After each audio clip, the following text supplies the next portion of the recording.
창세기 50장 15절에서 21절에 있는 말씀을 제가 한 절, 성도님들이 한 절 번갈아 가며 교독한 후에 마지막 21절 말씀은 함께 읽도록 하겠습니다. 요셉의 형제들이 그들의 아버지가 죽었음을 보고 말하되 요셉이 혹시 우리를 미워하여 우리가 그에게 행한 모든 악을 다 갚지나 아니할까 하고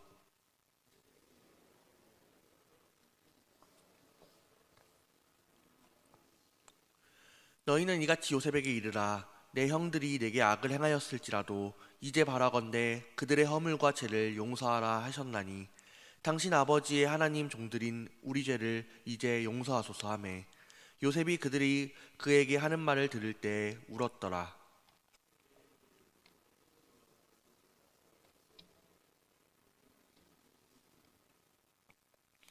요셉이 그들에게 이르되 두려워하지 마소서. 내가 하나님을 대신하리이까.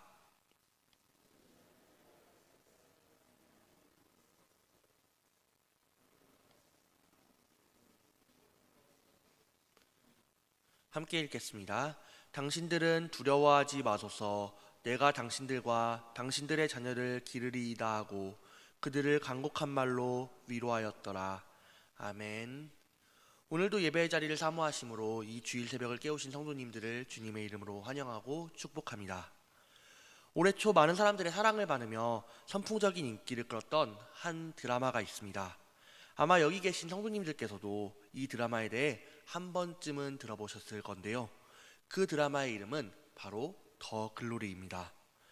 더 글로리는 학교 폭력으로 인해 불우한 학창 시절을 보냈던 주인공이 성인이 되어 자신을 괴롭히던 가해자들에게 복수하는 것을 주된 내용으로 하고 있습니다.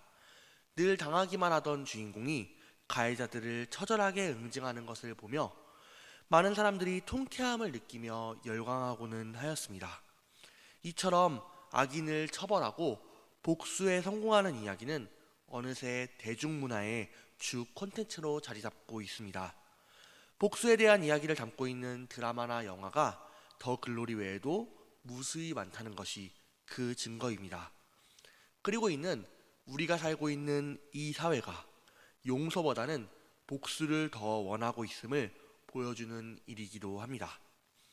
그렇다면 이처럼 용서보다 복수를 더 원하는 사회에서 하나님을 믿는 우리 그리스도인들은 어떠한 삶의 모습을 가져야 할까요? 성경은 이에 대해 보다 명확한 해답을 줍니다. 로마서 12장 17절 말씀을 함께 읽어보겠습니다. 시작. 아무에게도 악을 악으로 갚지 말고 모든 사람 앞에서 선한 일을 도모하라. 아멘. 성경은 우리가 악을 악으로 갚지 말고 선한 일을 하기 위해 애써야 한다고 이야기합니다. 이는 단순히 복수하고 싶은 마음을 억누르며 살라는 뜻이 아닙니다. 복수의 대상을 용서함으로 복수하고 싶은 마음을 완전히 없애버리고 오직 하나님만 바라보며 살아야 한다는 것을 의미합니다. 그러나 나에게 해를 끼친 이에게 복수를 행하지 않고 용서하는 것은 쉬운 일이 아닙니다. 실제로 입으로는 용서했다고 말을 하면서도 마음속 깊은 곳에 풀어지지 않은 응어리를 가진 채 살아가게 되는 경우가 많이 있기 때문입니다. 이런 점에서 볼 때 오늘 말씀에 나온 요셉은 참으로 대단한 사람이라 할 수 있습니다. 그는 17살이라는 어린 나이에 형들에게 버림받음으로 애굽의 노예로 팔려갔습니다. 그리고 그곳에서도 모함을 받아 감옥 생활을 하게 되었습니다. 긴 시간이 흘러 그가 30세가 되었을 때 애굽의 총리가 되는 놀라운 축복을 얻었다고 할지라도 과거에 그가 형들에게 받았던 그 상처가 쉽게 없어지는 것은 아니었을 것입니다. 그렇기에 보통의 사람이었다면 먹을 것을 구하러 찾아온 형들을 만났을 때 복수의 기회가 찾아왔다고 생각하며 기뻐했을 것입니다. 그러나 요셉은 총리가 되었음에도 형들에게 복수하지 않았습니다. 뿐만 아니라 요셉은 훗날 그의 아버지 야곱이 죽었을 때 혹여나 요셉의 복수가 시작되지 않을까 두려워하는 형들에게 그들을 용서하였다고 이야기하며 위로하기까지 하였습니다. 형들로 인해 큰 아픔을 겪었던 요셉은 어떻게 복수가 아닌 이러한 용서의 마음을 가질 수 있었던 것일까요?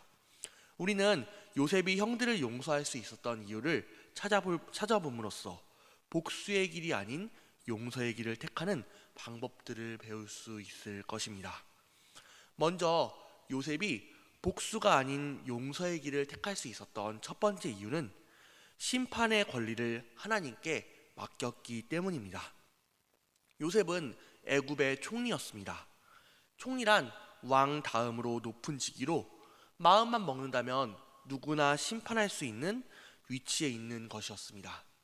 그러나 요셉은 총리의 자리에 있으면서도 심판자의 권리가 오직 하나님께만 있으며 자신은 하나님을 대신할 수 없다고 이야기하였습니다.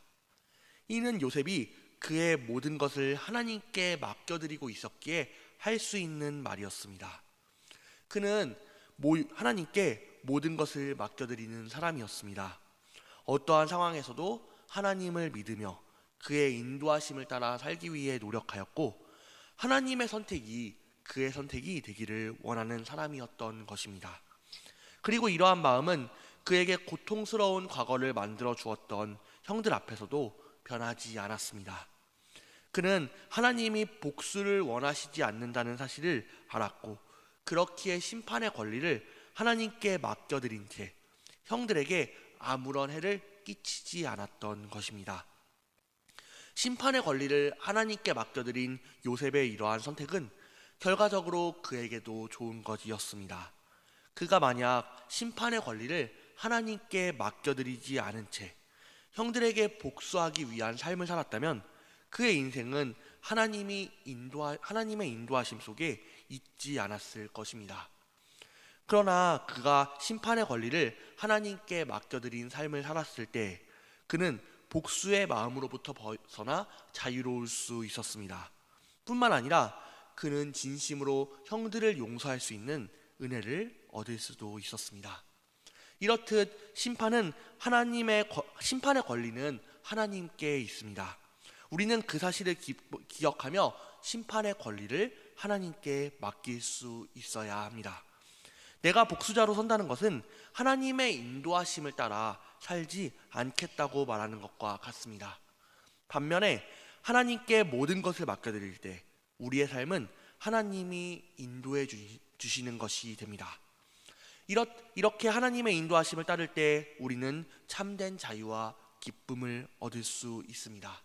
그리고 이것이 복수가 아닌 용서의 길을 택하는 첫 번째 방법입니다. 요셉이 형들을 용서할 수 있었던 두 번째 이유는 하나님이 선한 계획으로 그를 인도하고 계시다는 것을 믿었기 때문입니다. 요셉은 그가 애굽의 총리가 되어 이스라엘 민족을 구하게 된 것이 우연이 아니라는 사실을 알았습니다. 그는 이 모든 것이 하나님의 계획하심 아래에 있다는 것을 믿었던 것입니다. 이로 인해 그는 과거에 얽매이지 않을 수 있었습니다. 만약 형들로 인해 그가 고통당했던 시간이 의미 없는 시간으로 여겨졌다면 그는 형들을 용서하지 못하고 복수를 행하고자 했을 것입니다. 그러나 그는 그가 겪었던 그 모든 시간이 하나님의 계획 안에 있으며 하나님의 뜻을 이루기 위해 필요한 시간이었다는 것을 알았습니다. 그렇기에 과거의 일들을 잊고 용서하는 삶을 살아갈 수 있었던 것입니다. 하나님은 요셉의 삶을 계획하시고 인도하신 것처럼 우리의 삶 가운데 함께 하시며 우리의 삶을 계획하시고 인도해 주십니다. 물론 그 과정 가운데 연단을 위한 어려움과 고통이 찾아올 수도 있습니다. 그러나 중요한 것은 하나님이 그 끝에 놀라운 축복의 은혜를 준비해 주셨고 우리의 삶을 책임져 주신다는 사실입니다. 하나님을 믿는 그리스도인들은 그렇기에 눈앞의 어려움에 집중해서는 안 됩니다. 하나님이 우리의 삶 가운데 계획하고 계시며 그 계획을 이루시기 위해 일하실 것을 믿고 이를 통해 기쁨을 주실 것을 믿어야 합니다.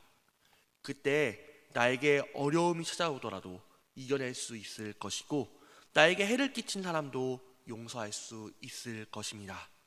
그리고 이것이 복수가 아닌 용서의 길을 택하는 두 번째 방법입니다. 요셉이 형들을 용서할 수 있었던 마지막 세 번째 이유는 하나님과 함께함으로 사랑의 마음을 가졌기 때문입니다.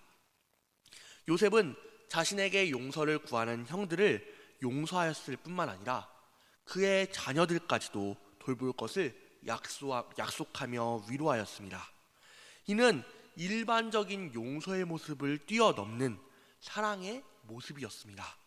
요셉은 자신을 팔아버렸던 원수인 형들을 진심으로 용서하였을 뿐만 아니라 사랑하기까지 한 것이었습니다. 자신을 팔아버린 형들을 사랑한다는 것은 일반적인 생각으로는 이해할 수 없는 일입니다. 그러나 이러한 일이 가능했던 데에는 이유가 있습니다. 바로 요셉이 하나님과 함께했기 때문입니다. 요한일서 4장 8절 말씀을 제가 한번 읽어보겠습니다. 사랑하지 아니하는 자는 하나님을 알지 못하나니 이는 하나님은 사랑이심이라. 아멘. 하나님은 사랑 그 자체이신 분입니다. 그렇기에 하나님을 믿으며 하나님과 함께하는 사람은 사랑의 마음을 가질 수밖에 없습니다. 요셉은 하나님을 믿고 하나님과 함께하는 사람이었기에 하나님이 주시는 사랑의 마음으로 형들을 사랑하고 용서할 수 있었던 것입니다. 하나님과 함께할 때 우리는 사랑의 마음을 가질 수 있습니다. 그리고 그 사랑에서 용서는 시작됩니다. 다른 사람을 용서하기 원한다면 먼저 하나님을 믿고 하나님과 함께 하시기 바랍니다. 그때 사랑의 마음으로 그 사람을 용서할 수 있을 것이며 이것이 복수가 아닌 용서의 길을 택할 수 있는 마지막 세 번째 방법이 될 것입니다. 요셉의 이야기의 핵심은 하나님을 향한 믿음에 있습니다. 요셉은 하나님을 믿음으로 자신의 모든 것을 맡겨드렸으며 선한 길로 자신을 하나님이 인도해 주실 것을 믿었고 무엇보다 믿음으로 하나님과 함께함으로 사랑하는 삶을 살았습니다. 즉 하나님을 믿는 것이 복수가 아닌 용서의 길을 택할 수 있는 가장 좋은 방법인 것입니다. 하나님을 믿는 그리스도인들에게는 복수가 있을 수 없습니다. 하나님의 형상을 따라 사랑하고 용서하는 길을 걸을 수밖에 없기 때문입니다. 요셉은 자신의 형제들을 진심으로 용서함으로 마음의 평안함을 누렸고 하나님이 주시는 축복들을 가지게 되었습니다. 여러분, 용서하지 못하는 사람이 계십니까? 용서해야 함을 알면서도 원망이 되고 용서할 수 없는 사람이 있습니까? 그렇다면 하나님을 믿으며 하나님께 나아가기 위해 노력하시기 바랍니다. 하나님을 진심으로 믿게 될 때 우리는 복수의 마음을 내려놓고 용서의 길을 택함으로 얻는 마음의 평안함을 가질 수 있을 것입니다. 오늘 하루 성도님들의 삶에 하나님이 주시는 용서와 평안과 위로가 함께하기를 간절히 소망합니다. 말씀 마치며 제가 기도하겠습니다. 사랑해 주님, 오늘도 우리 주일 새벽을 깨우며 예배의 자리에 나와 말씀을 들을 수 있게 해주셨음에 감사드립니다. 우리가 용서보다는 복수를 즐거워하는 세상에 살고 있다고 할지라도 용서의 길을 선택하는 자들이 되기를 원하오니 우리의 길을 인도하여 주시옵소서. 오직 주만이 우리의 심판자 되심을 인정하게 하시옵시고 우리의 삶이 하나님의 선한 계획 안에 있음을 잊지 않게 하시옵소서. 무엇보다 하나님과 함께함으로 사랑으로 충만해지기를 원합니다.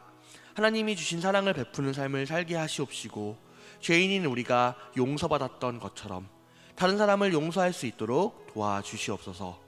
오늘 하루 주님의 기쁨이 되는 우리 되기를 원하오니 이 주일 주만 바라보며 나아가게 하시옵소서. 주께서 우리와 함께 하시며 우리의 길을 인도해 주실 것을 믿사오며 우리를 사랑해 주시는 우리 주 예수 그리스도의 이름으로 기도드리옵나이다. 아멘.